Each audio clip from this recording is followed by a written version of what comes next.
Yellow. My name is Cora Flora, and today I am making a oracle card reading for the week of January 22nd until January 29. Right now I'm just using a bit of sage to clear the energy. I can just purify, as many of you might know, and if not, you might want to research it because it's a very valuable tool. And as always, my intention is that the information that flows through is in alignment with your highest good. I like to envision myself and you and all the guidance that flows through surrounded by God's white light so that it serves your greatest potential. So without further ado, okay. Man, I'm so silly today. I think it's this yellow shirt. I found it and I was like, oh, it's so soft, it's so beautiful. And it's huge, but it, like, my inner child is just loving it. So I don't know. Yellow color. All right, so I'm going to begin by shuffling, tuning in for guidance for this week. It can help all of us the most to shine, to rise, and succeed in our true glory. Ooh, you got 4 cards. Usually there's 3, but there was twins at the end. So, all right, here we go. Balance, find balance. So this is interesting because there's no block. It came out fully, in alignment. I feel like this is just to remind you to find your center as much as you can throughout your day. So this could be a meditative practice, maybe going for walks in nature, just remembering to find your center, especially as you have the swirl of life. I feel like for many, the new year is picking up, things are changing, it's kind of exciting, and this is just a reminder to find balance and know that the goal isn't to go as fast as you can and work as hard as you can and make as much money as you can, unless that's what you want. But if you're here for a holistic and heaven on earth type experience of life, this is suggesting for you to find that balance, which is always rooted in your center. Chord number 2, giving and receiving. So this is suggesting that you have a lot of gifts to give. You also have a lot of gifts to receive.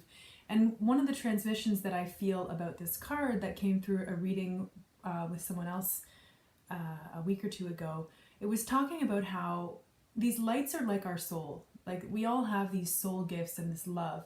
And yet many of us, well, if you're watching this and you're human, then I'm sure you can relate. But those of us who are embodied as humans right now also have human experiences. And along with that comes ego, comes sometimes intense challenges, comes foibling, like fumbling, like doing things where we're just like, oh my gosh, I just did that.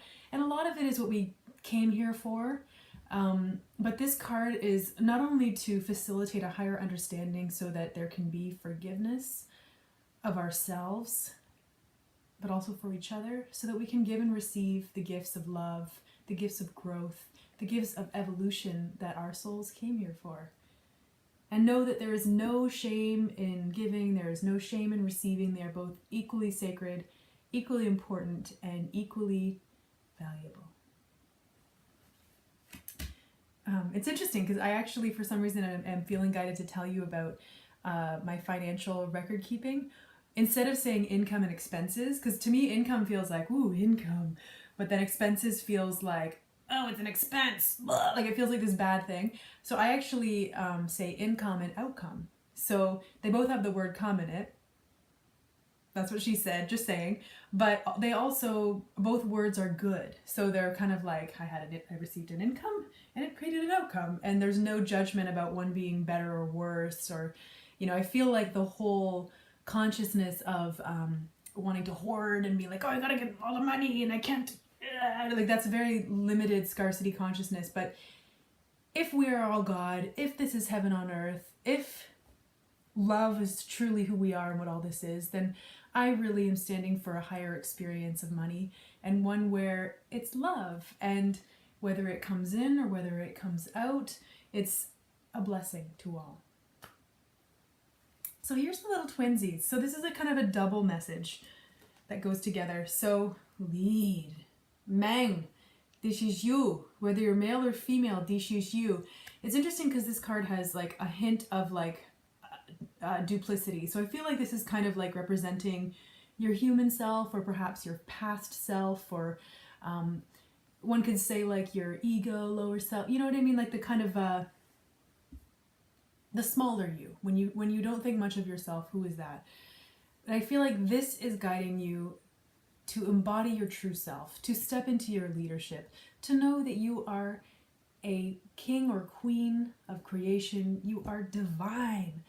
And you are so wise, so powerful, so beautiful, so lovable by nature of your true essence, your divine inheritance, that you are God.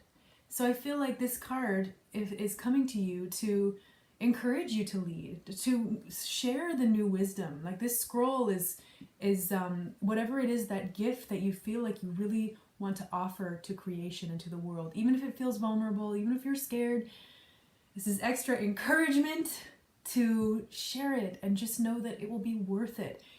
I mean, it's good to be detached from the outcome of how it's received, but at least you will feel the satisfaction within yourself of leading. And the truth is that many of us in this time are being called to be pioneers. We're on the leading edge. We're sharing new waves of wisdom, consciousness, healing, energy that have never been here before. And it's so exciting.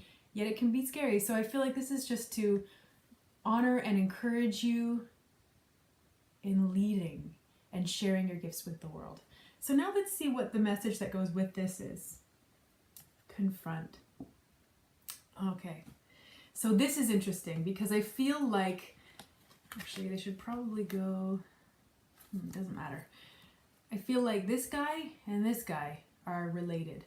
I feel like this card is about obviously confronting your shadow. So this could be things that you don't want to acknowledge within yourself, perhaps traumas from childhood, darkness within yourself, stuff you're ashamed of. And interesting because here again, this being is like cloaked in this kind of regal energy. So this is guiding you to know that even as you confront your shadow, and even as you confront difficult things, to be honest, if it was easy, you would have done it before, and a lot of people would have acknowledged more shadow stuff, but we're doing this now, and this is an encouragement and a blessing to know that you are a divine child. Anything, everything that you are is lovable and forgivable. And there are people in this world who will love you through it if you need help confronting your shadow. So I feel like this is, I mean, really just take in what you feel this means to you. And if you are seeking support with confronting your shadow, I can recommend journaling, therapy, any sort of creative expression, and finding people who you really trust. Finding people who you feel can meet you in the depths and hold you and love you unconditionally and accept you, and perhaps even hold you deeper than you can hold yourself. I know for me, having friends like that has been really helpful. And I wish that for you, because I feel like these two are so extremely connected. Because I feel like this guy is amazing and so enriched and blooming so powerfully and so divinely because of the soil and the experiences and the wisdom that was cultivated through this sort of shadowy past challenges. Yet they've created exponential growth. And it's interesting because I put a flower, it's an orchid, I don't know if you can see. I'm going to try to cut out the light. I can't, it's too bright. Oh, the light! Ah! Anyways, I put an orchid on my windowsill, and I feel like a metaphor that's really wanting to come through is just that it's the soil that has composted and helped us bloom. So sending you lots of love and blessings. And if you would like some support from me, please know that I do oracle card readings individually for more specific information related to your life, confidential and compassionate. And I also do shamanic voice coaching, which is more for the visionary leaders who are being called to speak up and perhaps have voice blocks, or perhaps just want to go deeper into the healing.